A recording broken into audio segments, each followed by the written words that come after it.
Sudden గా call చేసింది. ఆ, కాల్ చేసి నేను ఆ అబ్బాయితో వెళ్ళిపోతున్నాను, నువ్వు తప్ప నాకు ఎవరు లేరు, సూసైడ్ లెటర్ లో నీ పేరు రాసి చచ్చిపోతాను అని నన్ను బ్లాక్ మెయిల్ చేసింది. ఏంటమ్మా నువ్వు తప్ప నీకేం ఎవరు లేరా సంబంధం? ప్రపంచంలో సంతకం పెట్టడానికి? ఆల్మోస్ట్ నా లైఫ్ ఎండ్ అయ్యే సిచ్యువేషన్ లో ఉన్నా మేడం నేను. It is no reasons to use the word death అమ్మా. అంత పెద్ద మాట మాట్లాడే ముందు నీ వయసు ఎంతమ్మా? 19 years. 19 yearsకే 90 అనుకుంటున్నావు నువ్వు? ఏం నీ అంబిషన్ ఏంటి లైఫ్లో? ఏం చేయాలనుకుంటున్నారు? సాక్షి సంతకాలు పెట్టడం. ఎవరు నాతోటి ఇంట్లో మాట్లాడని కూడా మాట్లాడలేదు సార్. ఏది ఈ దెబ్బకే?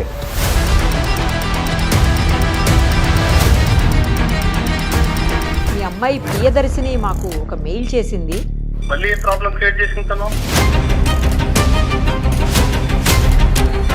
ప్రాబ్లం ఎక్కడి దాకా తీసుకొచ్చిందంటే ఊర్లో ప్రతి ఒక్కరు అమ్మాయి ఏదో లవ్ అయిపోయి ఉందంట అని తన గురించే బ్యాడ్ గా మాట్లాడే కాడికి తెచ్చుకుని పెడతాను. ఈ రోజు లోకం 10 మంది ఏంటి, 100 మంది ఏంటి, 1000 మంది ఏంటంటే నిలబడితే కనుక మీరేంటారా మా అమ్మాయి గురించి మాట్లాడేది అని చెప్పగలిగేటటువంటి దమ్ము ధైర్యం మీకు లేదా? ఎప్పుడైనా మీ కల్లో అయినా కూడా మీ అమ్మాయికి 19-20 సంవత్సరాలకు పెళ్లి చేస్తారని మీరు ఎప్పుడన్నా అనుకున్నారా? అనుకోలేదు సార్, కానీ ఇలాంటి ప్రాబ్లం వస్తుందని కూడా అనుకోలేదు కదా సార్. ప్లీజ్ నాన్న, ఒక్కసారి నాకు ఛాన్స్ ఇచ్చి చూడండి నాన్న, ప్లీజ్. అమ్మ చదువుకోండి అమ్మా ఫస్ట్.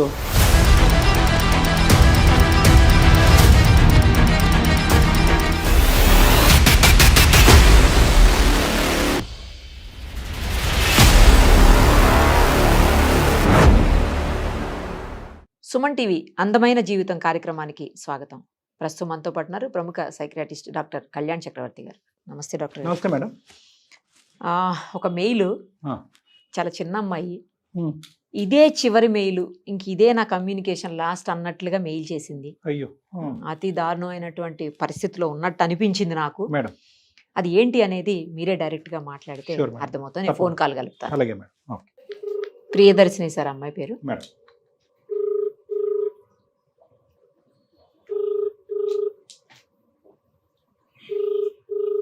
హలో. హలో, ప్రియదర్శిని అండి? అవునండి. నేను నిరుపమ, సుమన్ టీవీ అందమైన జీవితం కార్యక్రమం నుంచి కాల్ చేస్తున్నాను. మీరు మాకు మెయిల్ చేశారు కదా, అవును మేడం. అది మాట్లాడదామని చేశానమ్మా. మనతో పాటు డాక్టర్ గారు కూడా ఉన్నారు, కళ్యాణ్ చక్రవర్తి గారు. అసలు అంత కష్టమే వచ్చింది, మీరు ఇదే చివరి మెయిల్, ఇంకా నేను ఎవరితో కమ్యూనికేట్ చేయలేనేమో అన్నట్లుగా పెడితే బాధ అనిపించింది. ఏంటి అంత బాధ ఏంటి, అంత కష్టం ఏంటి, ఒక్కసారి చెప్తే డాక్టర్ గారు కూడా వింటారు. Thank you so much madam, first నా మెయిల్ కి రిప్లై ఇచ్చినందుకు. ఓకే అమ్మా. ఆల్మోస్ట్ నా లైఫ్ ఎండ్ అయ్యే సిచ్యువేషన్ లో ఉన్నా మేడం నేను ఇప్పుడు. అంత పెద్ద మాట మాట్లాడే ముందు నీ వయసు ఎంతమ్మా? 19 years. 19 ఇయర్స్కే 90 అనుకుంటున్నావా నువ్వు? కెరీర్ బిల్డ్ చేసుకోవాలని చాలా హోప్స్ తో, చాలా ఎక్స్పెక్టేషన్స్ తో నా లైఫ్ ని టర్న్ చేసుకోవాలని ఇంటెన్షన్ తో నేను ఉండే sir. It is no reason to use the word death అమ్మా. ఓకే, అదొక్కటి గుర్తుపెట్టుకుని మీరు సంభాషించండి. ఎంతసేపు అయినా నేను వింటాను. దయచేసి ఒక నమ్మకంతో మా వరకు వచ్చిన తర్వాత జీవితానికి ఉండవలసినటువంటి విలువలు, వాల్యూస్ చాలా ఉంటుందమ్మా. మీరు 19 ఇయర్స్ అప్పుడు నువ్వు మాట్లాడే ఏజ్లో నువ్వు లేవు అదే కదా అమ్మా. సో నువ్వు దయచేసి అవన్నీ పక్కన పెట్టి ఏంటి నీ కష్టం అనేది డీటెయిల్గా చెప్పండి. ఓకే సార్, నా పేరు ప్రియదర్శిని. మా నాన్నగారు టీచర్, మా అమ్మ హౌస్ వైఫ్. నా 10th మొత్తం మా ఊర్లో కంప్లీట్ అయింది. ఇంటర్ హైదరాబాద్ లో జాయిన్ చేశారు, మంచి కార్పొరేట్ కాలేజ్ లో. ఓకే. ఆ ఇంటర్మీడియట్ లో అక్కడ బిందు అనే ఒక అమ్మాయి నాకు పరిచయం అయ్యి చాలా క్లోజ్ ఫ్రెండ్ గా, బెస్ట్ ఫ్రెండ్ గా చాలా చాలా బాగుండేది. మేము ఎక్కడికి వెళ్ళినా కూడా ఇద్దరం కలిసి వెళ్ళే వాళ్ళం. ఓకేనమ్మా. ఇంటర్మీడియట్ 2nd year లో ఆ అమ్మాయికి ఒక అబ్బాయి పరిచయం అయ్యి తను లవ్ చేస్తుంది. ఓకే, ఎవరు? నువ్వు కాదు, మీ ఫ్రెండ్? ఫ్రెండ్. నా ఫ్రెండ్. ఇంటర్మీడియట్ కంప్లీట్ గా అయిపోయింది, ఇద్దరికి గుడ్ రిజల్ట్స్ వచ్చినాయి. మంచి డిగ్రీకి ఒక మంచి కాలేజ్ వెతికి ఇద్దరం జాయిన్ అయిపోయాం. రైట్. ఇద్దరం బానే ఉంది. ఏమైందంటే సడన్ గా ఒక రోజు తన లవ్ మ్యాటర్ వాళ్ళ ఇంట్లో తెలిసింది. ఇంట్లో గొడవ అయ్యి తను కొన్ని రోజులు కాలేజ్ కూడా రాలేదు. తర్వాత వాళ్ళ ఇంట్లో వాళ్ళ పేరెంట్స్ ని కన్విన్స్ చేసి కాలేజ్ కి వచ్చింది. ఒక 1 month, 1.5 months బానే ఉన్నాం కాలేజ్ లో. ఇద్దరం కాలేజ్ కి వెళ్ళే వాళ్ళం. ఆ అబ్బాయి కూడా అప్పుడప్పుడు వచ్చేవాడు, రెస్టారెంట్ కానీ, పార్క్ కానీ, సినిమాస్ కి వచ్చేవాడు. ఓకే, మీ ముగ్గురు కలిసి ఫ్రెండ్లీగా ఉండేవారు? ఆ ముగ్గురం కలిసి ఫ్రెండ్లీగా ఉండేవాళ్ళం. వాళ్ళిద్దరు ప్రేమికులు, వాళ్ళిద్దరితో నీకంటూ ఎటువంటి ఇది లేదు? ఆ అమ్మాయి ఫ్రెండ్ అంతే. అంటే ఫ్రెండ్ అని తనకి తోడుగా వెళ్ళేదాన్ని. తను తీసుకెళ్లే వరకు నాకు తెలియదు అంటే ఆ అబ్బాయి వస్తున్నాడు అని. అంతా అవుతుంది. ఒక రోజు సడన్ గా కాల్ చేసింది. కాల్ చేసి నేను ఆ అబ్బాయితో వెళ్ళిపోతున్నాను, పెళ్లి చేసుకుంటాను, నువ్వు వచ్చి మాకు సాక్షి సంతకం పెట్టు, నువ్వు తప్ప నాకు ఎవరు లేరు అని చెప్పింది.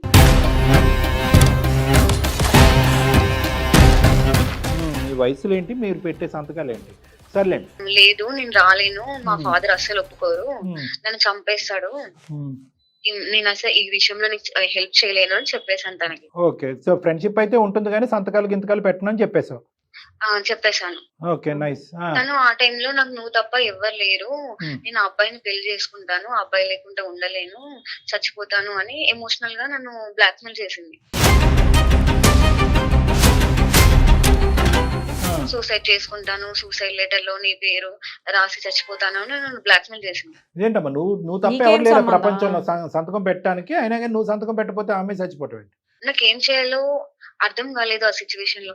సర్లే తన ఏజ్ కూడా 18+ కదా అని నేను సైన్ చేయడానికి ఒప్పుకున్నాను. నువ్వు సంతకం పెట్టావమ్మా? పెట్టాను సార్. ఓకే. తన మ్యారేజ్ కి నేను ఆ అబ్బాయి తరపున ఒక 2 ఫ్రెండ్స్ వచ్చారు. ఆ మ్యారేజ్ కంప్లీట్ అయింది, వాళ్ళు నన్ను హాస్టల్ దగ్గర దింపేసినారు సార్. మరి ఇష్యూ ఏంటమ్మా? నెక్స్ట్ డే వాళ్ళ పేరెంట్స్ వచ్చేసి ఈ మ్యాటర్ తెలిసి హాస్టల్ కి వచ్చినారు. మొత్తం గొడవ చేసినారు, ఇంత జరుగుతుంటే నాకేం చెప్పరా అని అడుగుతున్నారు. ఈ మ్యాటర్ అంతా కాలేజ్ దాకా వెళ్ళిపోయింది. కాలేజ్ దగ్గర మా నాన్నగారి నెంబర్ తీసుకున్నారు, డైరెక్ట్ మా ఇంటికి వెళ్ళి గొడవ చేసినారు మా ఊర్లోకి వెళ్ళి.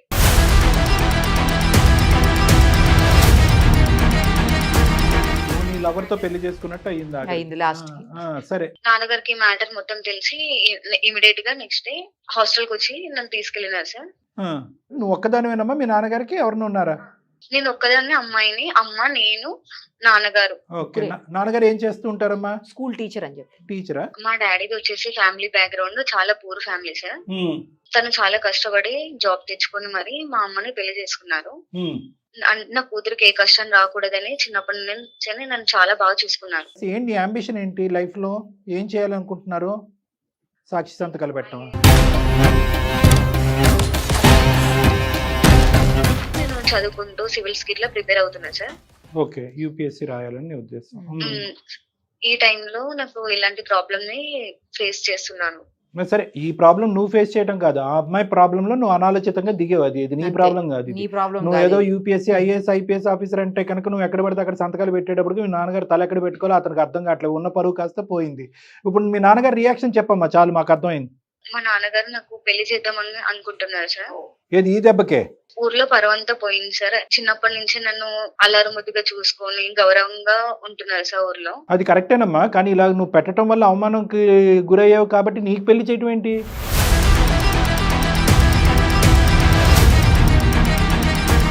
అంటే ఊర్లో ఏమైందంటే సార్, ఇప్పుడు ఆ అమ్మాయి పెళ్లి చేసుకున్న అమ్మాయి కూడా ఎవరో ఒకరు ఉండే ఉంటారు సిటీకి వెళ్ళింది అని ఒక మైండ్ సెట్ లో ఉన్నారు సార్.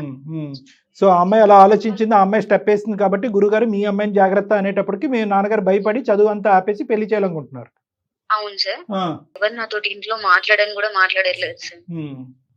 నాకు పెళ్లి వద్దు ఎంత చెప్పినా కూడా వినట్లేదు సార్. పెళ్లి ఇష్టం లేదు, బాగా చదువుకోవాలి. 19 years చదువుకోవాలని అనుకుంటున్నాం. జస్ట్ ఒక తప్పు. అవును సార్. తప్పు అని కూడా మనం అనలేండి. నీ ఫ్రెండ్ ని కాపాడుకోవాలి, అమ్మాయి సూసైడ్ చేసుకుంటుంది కాబట్టి ఆ ఫ్రెండ్షిప్ ని ఆ ప్రేమను కాపాడుకోవడం గురించి మీరు వెనక ముందు ఆలోచించకుండా నాన్నగారు ఎలా రియాక్ట్ అవుతారని చూడకుండా, ఎందుకంటే నువ్వు సంతకం పెట్టావంటే వాళ్ళు రిజిస్టర్ ఆఫీస్కి వెళ్ళి ఎవరెవరు సంతకాలు పెట్టారని అంటారు.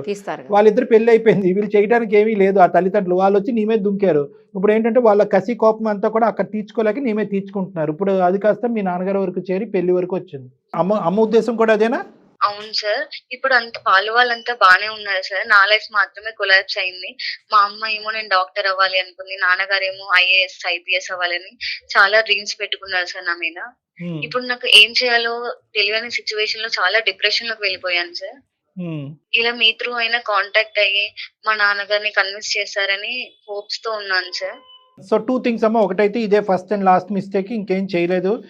రెండోది ఏంటంటే కనుక అమ్మ నాన్న కూడా ఇద్దరు కూడా పెళ్లి చేయాలని డిసైడ్ అయిపోయారు.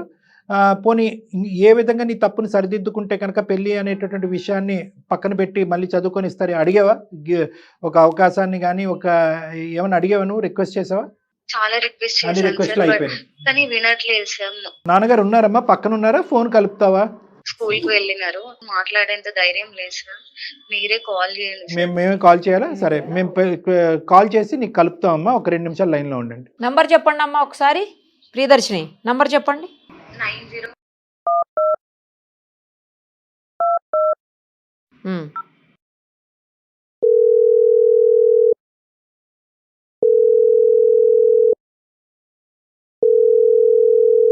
హలో, హలో, రఘు గారేనా అండి? ఎవరు? నేను నిరుపమ అండి, సుమన్ టీవీ అందమైన జీవితం కార్యక్రమం నుంచి మాట్లాడుతున్నాను. నాతో పాటు డాక్టర్ కళ్యాణ్ చక్రవర్తి గారు కూడా ఉన్నారు. మీ అమ్మాయి ప్రియదర్శిని మాకు ఒక మెయిల్ చేసింది.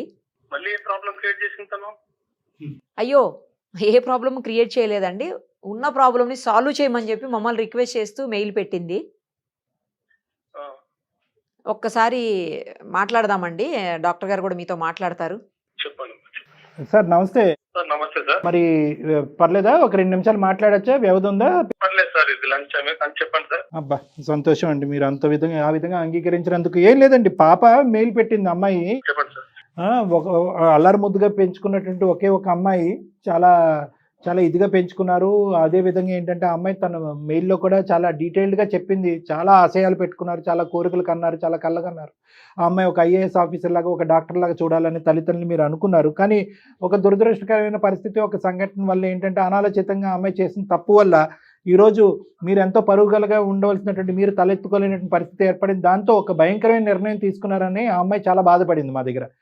ఏంటా నిర్ణయం? ఎందుకు అలా తీసుకోవాల్సి వచ్చింది? ఈరోజు మళ్ళీ మీ అమ్మాయి ఏదో తప్పు చేసింది కాబట్టి మేము మిమ్మల్ని ఫోన్ చేసి మాట్లాడట్లేదు. మేము ఈ జరిగినటువంటి ఆ తప్పుని ఎలా సరిదిద్దుకోవచ్చు, అమ్మాయి ఏ విధంగా మళ్ళీ ఆ అమ్మాయి చదువును కంటిన్యూ చేయొచ్చు అనే ఆలోచనతో మీకు చేశాం సార్. తను బాగా చదువుకోవాలని, ఒకటే ఒక కూతురు అని చెప్పేసి నేను ఒక టీచర్ సార్. నా స్టూడెంట్స్ కూడా మంచిగా చదువుకోవాలి, వాళ్ళకి మంచి భవిష్యత్తు ఇవ్వాలి, వాళ్ళు మంచి పొజిషన్ లోకి వెళ్ళాలని తాపత్రయపడే ఒక మామూలు టీచర్ని సార్ నేను. ఒక టీచర్, ఒక ఫాదర్. అలాంటిది నా కూతురు కూడా నేను చిన్నప్పటి నుంచి అలాగే చూస్తున్నాను సార్. తను స్కూల్లో ఫస్ట్, తను మంచి కార్పొరేట్ కాలేజ్ లో జాయిన్ చేశాను సార్, మంచిగా చదివించాలని. కానీ అక్కడికి వెళ్ళిన తర్వాత తన ఫ్రెండ్స్ ఎవరో అమ్మాయి తోటి ఫ్రెండ్షిప్ చేయడము, ఆ అమ్మాయి ఇంకొక అతన్ని లవ్ చేసిందని చెప్పడము, వాళ్ళిద్దరు రిజిస్టర్ మ్యారేజ్ చేసుకున్నారంట. వాళ్ళ సాక్షాంతకం తనే చేసిందంట రిజిస్టర్ ఆఫీస్ లో. వాళ్ళ పేరెంట్స్ వచ్చేసి పోలీస్ కంప్లైంట్ అని ఇంటి దగ్గరికి వచ్చేసి చాలా గొడవలు చేశారు సార్. ఊర్లో పరువంతా పోయింది సార్. ఆఖరికి ఏమన్నారంటే మత్తరి కూతురు ఏదో లవ్ మ్యాటర్ చేసిందంట అని తన గురించే బ్యాడ్ గా మాట్లాడుతుంటే అవి వినలేకపోతున్నాను. అందుకే తను కాలేజ్ మానిపించేసి ఇంటికి తీసుకొచ్చాను. తెలిసిన దగ్గర సంబంధం చూసి పెళ్లి చేయాలని ఫిక్స్ అయ్యాం సార్. ఆఖరికి ఊర్లో జనాలు కానీ స్కూల్లో స్టాఫ్ కూడా సార్, ఆఖరికి స్కూల్లో పిల్లలకే సరిగ్గా పాఠాలు చెప్పి ఇంత ఇచ్చేస్తున్నాడు, ఇంట్లో అమ్మాయిని చక్కగా చూసుకోలేదని కామెంట్ చేస్తున్నారు సార్. బ్యాక్ సైడ్ చాలా బాధగా ఉంటుంది సార్ అವೆಲ್ಲ కామెంట్స్ విన్నప్పుడు.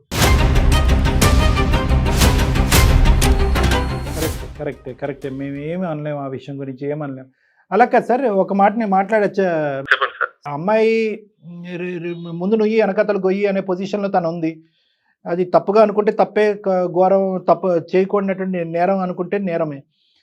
ఎందుకంటే ప్రాణ స్నేహితురాలు, ఇద్దరు కలిసిమెలిసి పెరిగారు, ఒకే కంచం ఒకే మంచం అన్నట్టుగా చాలా చక్కగా ఉండేటటువంటి వాళ్ళిద్దరిని ఆ అమ్మాయి మీద ఎంత అయితే కనుక మీకు ఒక ఫీలింగ్ ఉందో అదే విధంగా మీ కూతురు మీద కూడా అంతే పాజిటివిటీ ఉంది అనేది ఆ అమ్మాయి మాటలో మాకు వినిపించింది. కానీ అదే అమ్మాయి వచ్చి ఈరోజు నువ్వెంతో నాకు ప్రేమించినటువంటి అబ్బాయి అంతే, ఆ అబ్బాయి ప్రేమ లేకుండా నేను బ్రతకలేని చచ్చిపోతాను అనేటటువంటి ఒక థ్రెట్ ఇచ్చేటప్పటికి ఈ అమ్మాయి ఏం వెంటనే ఒప్పుకోలేదండి. అది కూడా మీరు దయచేసి పెద్ద మనుషులుగా అర్థం చేసుకోవాలి.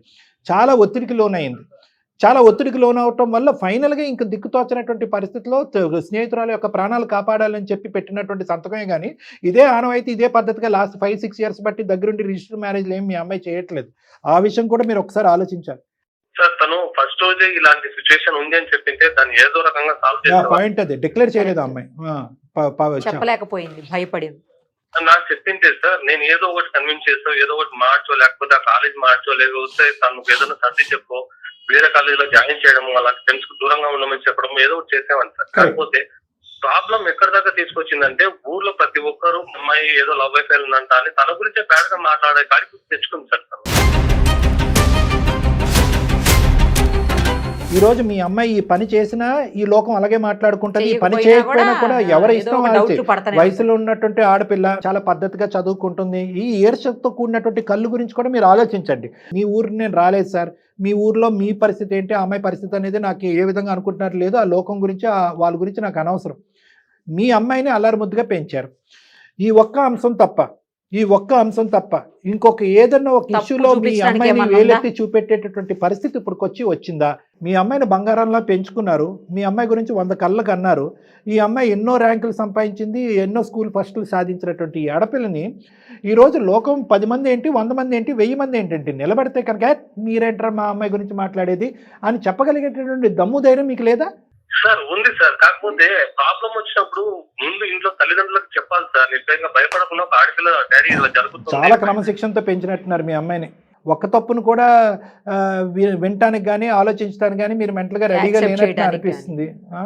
ఇంత మాట్లాడుతున్నాను, మీ అమ్మాయి కూడా లైన్లోనే ఉంది. అది చెప్పటం మర్చిపోయాను. ఎందుకంటే ఆ అమ్మాయి ఈ విధంగా ఫోన్ కలిపితే కనుక మీరు అంగీకరించరానో, లేదంటే ఆ అమ్మాయి డైరెక్ట్గా మీకు ఫోన్ కలపాలంటే భయంతోనో ఆ విధంగా మేము చేయలేదు. సో మీ అమ్మాయి కూడా లైన్లో ఉంది. ఒకసారి అమ్మ నువ్వు మీ నాన్నగారితో ఏమైనా చెప్పాలి అనుకుంటే మా సమక్షంలో 2 మాటలు చెప్పి ఏమని కోరుకుంటున్నావు అడుగు. నాన్న నన్ను క్షమించండి నాన్న, ఇంకోసారి నేను ఇట్లాంటి తప్పు ఎప్పుడు చేయను. మీరు చిన్నప్పటి నుంచి నన్ను చూస్తూనే ఉన్నారు కదా, మీకు తెలియకుండా ఏ పని చేసేదాన్ని కాదు కదా నాన్న. ఎక్కడికి వెళ్ళినా కూడా మీకు చెప్పి వెళ్తాను కదా. ఇప్పుడు ఎప్పటికి వెళ్ళినా చెప్పే వెళ్తావు. ఏ ప్రాబ్లం తీసుకురావని నీ మీద నమ్మకంతోనే కదా హైదరాబాద్ కార్పొరేట్ జాయిన్ చేసింది. ఆ ప్రాబ్లం వచ్చినప్పుడు నాకు ముందే ఎందుకు చెప్పలేదు? ఇంతదాకా ఇన్ని గొడవలు చేశావు, ఊర్లో పరువంతా పోయింది. రేపు పొద్దున నిన్ను నమ్మి నేను ఇంకో స్టెప్ ముందరికి వచ్చిన తర్వాత నువ్వు నీ వల్ల ఇంకో ప్రాబ్లం వస్తే ఏం చేయాలి? నాన్న తను చచ్చిపోతా అని నన్ను బ్లాక్ మెయిల్ చేసింది నాన్న, అందుకే నేను సంతకం పెట్టాల్సి వచ్చింది. అవునమ్మా, రేపు పొద్దున ఇంకొకటి వచ్చేసి ఇంకో బ్లాక్ మెయిల్ చేస్తానమ్మా. అప్పుడు కూడా పరిస్థితి నేనే కాబట్టి మా చెప్పడం స్టార్ట్ చేసి అలాగే చేస్తే రేపు మా పరిస్థితి ఏంటమ్మా? తెలియకుండా నేను ఏం చేయను నాన్న. చూడమ్మా, ఇప్పటి వరకు జరిగింది చాలు. నేను నమ్మాను, నీకు చాలా వరకు ఫ్రీడమ్ ఇచ్చాను. నువ్వు ఆ ఫ్రీడమ్ ని మిస్యూజ్ చేసుకున్నావు. ఇక దయచేసి ఆ ఆర్గ్యుమెంట్స్ వదిలేసాయి. అబ్బాయి చూశాను, మంచి సంబంధము, పెళ్లి చేసుకుని తర్వాత దయచేసి ఒక తండ్రిలాగా ఆలోచించండి. మేము మీకు మీ అమ్మాయి గురించి చెప్పవలసినటువంటి అవసరం లేదు. మీరు ఎంత అల్లారు ముద్దుగా పెంచుకున్నారు, ఆ అమ్మాయి ఎటువంటి కళ్ళగన్నది, మీరెటువంటి మీకు భార్యాభర్తలు మీరు ఎటువంటి కళ్ళగన్నారు అనేటటువంటిది ప్రత్యేకంగా నేను చెప్పవలసినటువంటి వాడిని కాదు, నేను బయట వాడిని. జరిగినటువంటి సంఘటన బట్టో లేదంటే మాట్లాడుకునేటటువంటి 4 మనుషులు బట్టో అనవసరంగా ఆ అమ్మాయి యొక్క భవిష్యత్తుని కత్తిరించద్దు. దీనికి ఏంటంటే జీవితాంతం రిగ్రెట్ ఉంటుంది. ఓకే, ఈ సంఘటన వల్ల మీరు ఎంత బాధపడుతున్నారనేది నేను అర్థం చేసుకోగలను, కానీ మీరు ఇప్పుడు తీసుకోబోయేటటువంటి నిర్ణయం వల్ల ఆ అమ్మాయి జీవితాంతం బాధపడుతుంది. ఇప్పుడు పెళ్లి చేసుకునే వయసు కూడా కాదు నా లెక్క ప్రకారం. నెంబర్ 1. నెంబర్ 2 ఏంటంటే ఆ అమ్మాయి ఆకాశానికి నిచ్చెన వేసినటువంటి కోరికలు. ఆ అమ్మాయికి యూపీఎస్సీ రావాలి, ఐఏఎస్ ఐపీఎస్ రావాలి, మీ ప్రాంతానికే కలెక్టర్గా రావాలి అని ఏవేవో రకరకాల కోరికలు ఉన్నాయి. జరుగుతాయా లేదా అనేది భగవంతుడికి తెలుసు. కానీ అట్లీస్ట్ ఈరోజు మీరు దాన్ని పెళ్ళి అనేటటువంటి ఒక కార్యక్రమంతో దాన్ని గీత గీసేసి ఇంతే నీ భవిష్యత్తు అని చెప్పి అంత కర్కోటకంగా ప్రవర్తించడం అనేది, వ్యవహరించడం అనేది కరెక్ట్ కాదన్నది నా అభిప్రాయం. మీ మనసు గాయపడింది, మీ పరువు అనేటటువంటిది టెస్ట్ చేయబడింది, కాదనట్లేదు. కానీ ఆ అమ్మాయి ఆలోచన కూడా ఆలోచించండి. ఆ అమ్మాయి స్థానంలో ఒక 2 నిమిషాలు నిలబడి ఒకసారి ఈ అంశానికి ఒక సరైన నిర్ణయం తీసుకోండి ప్లీజ్, మా రిక్వెస్ట్. ఇప్పటికే తను చేసిన ఈ పని వల్ల ఊర్లో బంధువులు కావచ్చు, చుట్టుపక్కల కావచ్చు, ఎంప్లాయీస్ కూడా కావచ్చు, చాలా రకాలు మాట్లాడినారు సార్. ఇప్పుడు ఫర్దర్ ఇంకొక ఇష్యూ ఏదైనా జరిగినప్పుడు తనకు పెళ్లి కూడా కాదు సార్. నేను 10 years లో రిటైర్మెంట్ అనుకున్నాను. తర్వాత పెళ్లి చేసేస్తే తన లైఫ్ తనకు అయిపోతుంది సార్. పెళ్లి చేయడం గురించి ఇంత చదివించారా, లేదంటే ఎప్పుడైనా మీ కల్లో అయినా కూడా మీ అమ్మాయికి 19-20 సంవత్సరాలకి పెళ్లి చేస్తారని మీరు ఎప్పుడన్నా అనుకున్నారా? అనుకోలేదు సార్, కానీ ఇలాంటి ప్రాబ్లం వస్తుందని కూడా అనుకోలేదు కదా సార్. సార్ ఇది ప్రాబ్లం కింద మాట్లాడుకుంటే చాలా పెద్ద ప్రాబ్లం అయిపోతుంది. ఇది వాళ్ళు ఈ అమ్మాయి చేసిన తప్పే. ఒకటి చెప్ప పెట్టకుండా ఇదంతా దాచిపెట్టడం. ఆ అమ్మాయి తప్పు చేస్తున్నప్పుడు అరే ఈ అమ్మాయి తప్పు చేస్తుందని చెప్పి వాళ్ళ తండ్రి కన్నా చెప్పాలి, లేదంటే మీకన్నా చెప్పాలి. ఎవరికైనా చెప్పినా కూడా ఆ అమ్మాయిని సముదాయించేవారు ఇంకో విధంగా. ఈ అమ్మాయి ఏంటంటే స్నేహానికి, ఆ అమ్మాయి ప్రాణాలకి విపరీతమైన ఇంపార్టెన్స్ ఇచ్చింది. ఈ అమ్మాయి ఏదన్నా నిర్ణయం తీసుకుంటే ఈ అమ్మాయి అక్కడ ఆ అమ్మాయికి తల్లిదండ్రుల కింద మారిపోయింది. ఈ అమ్మాయి అంత దూరం ఆలోచించేసింది. ఈ అమ్మాయి ఇప్పుడు సంతకం పెట్టకపోయినా వద్దు అని చెప్పి సముదాయించినా కూడా ఆ అమ్మాయి వెళ్ళి ఏదో నుయ్యో గొయ్యో చూసుకుంటుందని భయపడింది. ఇవన్నీ తప్పులే, కాదనట్లేదు. అది ఆ వయసుకు సంబంధించినటువంటి తప్పుల కింద పరిగణించాలి. నెంబర్ 1. నెంబర్ 2 ఏంటంటే ఇదే పద్ధతి ఉన్నటువంటి అమ్మాయి కాదు, అలా తప్పుడుగా వ్యవహరించే అమ్మాయి కాదు. ఈ అమ్మాయి వేరే అబ్బాయిని ప్రేమించేసి ఇంట్లో చెప్పా పెట్టకుండా వెళ్ళిపోయి ఒక రిజిస్టర్ మ్యారేజ్ చేసుకునేటటువంటి పరిస్థితి కూడా కాదు. ఇవేమీ కానప్పుడు మొదటి తప్పు ఆఖరి తప్పుగా అమ్మాయిని క్షమించేసి ఒక్క అవకాశాన్ని ఇవ్వండి. అవును సార్ కరెక్టే, కానీ ఇప్పుడు ఆ రిజిస్టర్ మ్యాచ్ చేసుకున్నారు సార్, వాళ్ళంతా ఒకటే ఉన్నారు, కానీ ఇక్కడ అంతా బ్లేమ్ పోయిందంతా మేము, మా కుటుంబము, మా అమ్మాయి బరువు అయిపోయింది సార్. ఇప్పుడు వాళ్ళంతా బాగున్నారని మీరు ఒక మాట అన్నారు, అంటే ఈరోజు వాళ్ళ అమ్మాయిని ఒక పరిధిలో పెట్టుకోలేకపోయారు వాళ్ళు. ఓకే, ఈరోజు వాళ్ళ అమ్మాయిని తిట్టవలసిన తిట్లో లేదంటే ఆ అబ్బాయిని నిలదీయవలసినటువంటి పరిస్థితి లేకపోవటం వల్ల అక్కడ పడవలసినటువంటి దెబ్బ, అక్కడ పడవలసినటువంటి గాయం ఈ అమ్మాయి మీద పడింది అనవసరంగా. అది కూడా మీరు ఆలోచించండి. వాళ్ళందరూ ఎవరి దారి వాళ్ళు చూసుకున్నారు. ఓకే, ప్రేమ అయింది, పెళ్లి అయింది, ఈ రోజు ఏంటంటే అక్షింతలు మాత్రం మీ అమ్మాయి పడినాయి. సో ఇటువంటి పరిస్థితుల్లో ఒక తండ్రిగా ఆ అమ్మాయి విన్నట్టుంది. మొత్తం సమాజం ఊరు అంతా కూడా ఒక విధంగా మాట్లాడి, అదిగో ఆ అమ్మాయి క్యారెక్టర్ ఇలా ఉంది అని మాట్లాడి, అదిగో రఘు నువ్వు చదువు ఆపించేసి మీ అమ్మాయిని ఇంట్లో పెట్టుకో, ఆ అమ్మాయికి కూడా ఒక స్టోరీ నడుస్తుంది అనే విధంగా మాట్లాడితే ఈరోజు చేదోడు వాదోడుగా మీ అమ్మాయికి విన్నట్టు మీరు నిలబడారు. ఎందుకంటే ఇది మీ యొక్క సంబంధించినటువంటి అవమానమే కాదు, school first, college first, district first వచ్చినటువంటి ఒక ఆడపిల్ల మీద సమాజం మీకు బాగా తెలిసినప్పుడు సమాజం అంతా చీతు అని అంటూ ఉంటే కనుక ఈరోజు సమాజం మీరే కరెక్ట్ చెప్తున్నారు కాబట్టి ఇక్కడతో చదువుని కత్తిరిస్తాను, ముడుముళ్ళు వేపిస్తానని చెప్పి మీరు మాట్లాడటం అనేది సబబుగా లేదు రఘు గారు. ఒక టీచర్గా నేను మిమ్మల్ని ఏమంటున్నానంటే ఈరోజు మీ సపోర్ట్ మీ అమ్మాయికి కావాలి, భార్యాభర్తలుగా తల్లిదండ్రులుగా మీ ఇద్దరి యొక్క సపోర్ట్ మీ అమ్మాయికి కావాలి. ఏంటమ్మా లోకం మాట్లాడేది, నువ్వు చేసినటువంటి తప్పును మేము క్షమిస్తున్నావు, ఇలాంటి తప్పు నువ్వు చేయవు అనే నమ్మకం మాకుంది అనేటటువంటి విధంగా మీరు సపోర్ట్ చేయాలి కదండి. కాదు మీరేంటంటే నేను ఒకటి నా రిక్వెస్ట్, చదువులు తల్లి అమ్మాయి బాగా చదువుకుంటుంది, తెలుసో తెలియక ఒక తప్పు చేసింది, దయచేసి ఒక్క అవకాశాన్ని ఇవ్వండి, ఒక్కసారి క్షమించి చూడండి. ప్లీజ్ నాన్న, ఒక్కసారి నాకు ఛాన్స్ ఇచ్చి చూడండి నాన్న ప్లీజ్. అమ్మా చదువుకోండి అమ్మా. ఫస్ట్ ప్రేమించినటువంటి ఫ్రెండ్స్ ఉంటే కనుక అది గోప్యంగా ఉంచుతారు, ఎందుకంటే స్నేహాన్ని కాపాడుకోవటం గురించి. మీకు ఆ పరిణామాలు ఏంటి, ఆ తల్లిదండ్రుల పరువులు ఏంటి, ఆ ప్రతిష్టలు ఏంటి, ఎటువైపు దారి తీస్తుందనే ఆలోచన ఉండదు. ప్రేమను కాపాడాలి, స్నేహాన్ని కాపాడాలి, ప్రేమను కాపాడాలి, స్నేహాన్ని కాపాడాలి అని చెప్పి వాళ్ళు ములుగుతారు. అదృష్టం బాగుంటే వాళ్ళు బాగానే ఉంటారు, కానీ ఖచ్చితంగా జరిగేది ఏంటంటే మీరు ములుగుతారు. ఈరోజు సంతకం పెట్టినా పెట్టకపోయినా ఇక్కడ నువ్వు చేసినటువంటి తప్పు ఏంటంటే వాళ్ళిద్దరు ప్రేమించుకుంటున్నారు, సీక్రెట్గా ప్రేమించుకుంటున్నారు, ఇంట్లోంచి ఎప్పుడన్నా వెళ్ళిపోవచ్చు. ఈ పరిస్థితులన్నీ తెలుసు కూడా ఆ తల్లిదండ్రులకు కానీ ఈ తల్లిదండ్రులకు కానీ చెప్పకపోవడం అనేది నువ్వు చేసిన తప్పు. అర్థమైందమ్మా? సో ఇప్పుడు కూడా నాన్నగారు క్షమించి ముందుకు వస్తున్నారు, ఖచ్చితంగా నీ చదువు కంటిన్యూ చేస్తారు, పెళ్లి అనేటటువంటి అంశం లేకుండా నాన్నగారు చూసుకుంటారు. జాగ్రత్త చదువుకుని హ్యాపీగా ఉండటానికి ప్రయత్నం చేయండి అమ్మా. ఏదేమన్నా కూడా ఒకసారి మీరు రండి, ఎందుకంటే మీరు మనస్తాపం తీసుకుని ఒకసారి పాపం తీసుకుని రండి, సార్ దగ్గరికి రండి, ఒకసారి మాట్లాడదాం. రైట్? ఓకే సార్, ఓకేనా? Thank you very much sir, మా నాన్నగారిని కన్విన్స్ చేస్తున్నందుకు. ఓకేనా? రైట్ అమ్మా, టేక్ కేర్. ఒక అమ్మాయి ఆశయం సార్, ఒక అమ్మాయి జీవితం, భవిష్యత్తు అన్ని రోజు కాపాడినటువంటి పరిస్థితి మీరు. Thank you, really thank you sir, thank you so much.